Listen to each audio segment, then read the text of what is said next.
সমস্যা নাই, শ্বশুর বাড়ি যাচ্ছি আমি, সমস্যা নাই। রব্বা, এ বউ রব্বা, বাইরেন বাইরেন, দিনকে রাখছি। এরা জামাই বাবা জি দেখি ভালো আছো নি? ও আব্বা ভালো আছি, এনে ভালো আছো নি? ভালাই তো আছি।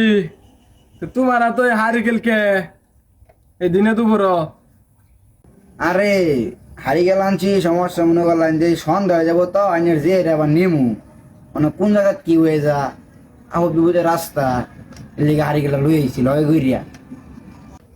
আচ্ছা বাবা ঠিক আছে।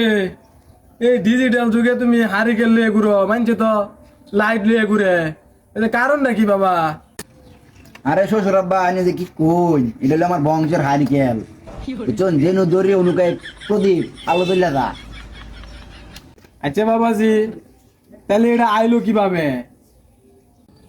আরে শ্বশুর আব্বা আইনে যে কি কই, এটা হইলো আমার দাদার আসিন, আমার দাদার তেন আমার বাপে পাইছে, আমার বাপের তেন নাম পাইছি, এখন আমি এটা দিয়ে আমার বংশের প্রদীপ উজ্জ্বল করতেছি।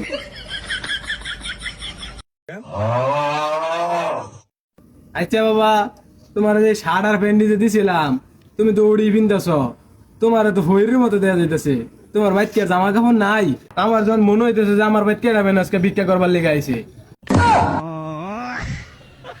আরে আপনারা তো মেয়ে তিনটা, একদিন পাল্লা ফেলে যাবার পারি না, একদিন ছোটটা, একদিন বড়টা, একদিন মেজোটা। বান্দির বাচ্চা কইলটা কি?